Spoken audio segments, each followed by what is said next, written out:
সেনাবাহিনীর শীর্ষ পর্যায়ে রদবদলে chief of general staff, principal staff officer ও ডিজিএফআই প্রধান পদে এসেছে নতুন মুখ। আর্মি ট্রেনিং অ্যান্ড ডক্ট্রিন কমান্ডের জিওসি লেফটেন্যান্ট জেনারেল মাইনুর রহমানকে সেনাবাহিনীর চিফ অফ জেনারেল স্টাফ হিসেবে দায়িত্ব দেওয়া হয়েছে।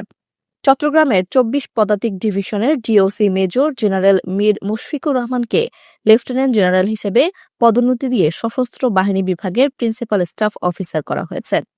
বর্তমান PSO lieutenant general S Kamrul হাসানকে রাষ্ট্রদূত হিসেবে পরবর্তী দায়িত্ব দিতে পররাষ্ট্র মন্ত্রণালয়ে বদলি করা হয়েছে। প্রতিরক্ষা গোয়েন্দা মহাপরিদপ্তরের নতুন মহাপরিচালক হচ্ছেন ব্রিগেডিয়ার জেনারেল মোহাম্মদ কায়সার রশিদ চৌধুরী। দিল্লিতে বাংলাদেশ হাই কমিশনে প্রতিরক্ষা উপদেষ্টা হিসেবে দায়িত্বরত ব্রিগেডিয়ার জেনারেল মোহাম্মদ হাফিজুর রহমানকে পদোন্নতি দিয়ে মেজর জেনারেল করা হয়েছে। সার্বিক বিষয়ে সাংবাদিক মোস্তফা খন্দকার বলেছেন, সেনাবাহিনীর শীর্ষ বেশ কয়েকটা পদে রদবদল করা হয়েছে।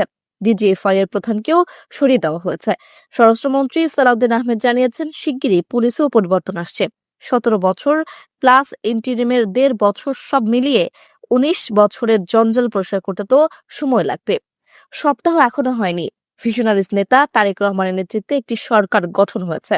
এই কদিনে তিনি কিছু ইতিবাচক পদক্ষেপ নিয়ে জনগণের দৃষ্টি কেড়েছেন। প্রতিশ্রুতি বাস্তবায়নের জন্য কালক্ষেপণ করেনি।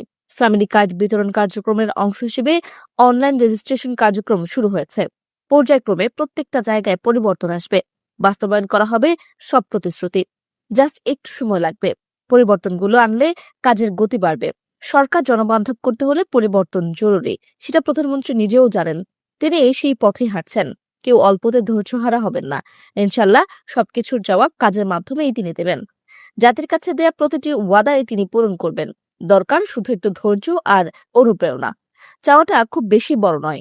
চলুন জাতির বৃহত্তর স্বার্থে সবাই সরকারের প্রতি আস্থা রাখি, বিশ্বাস রাখি।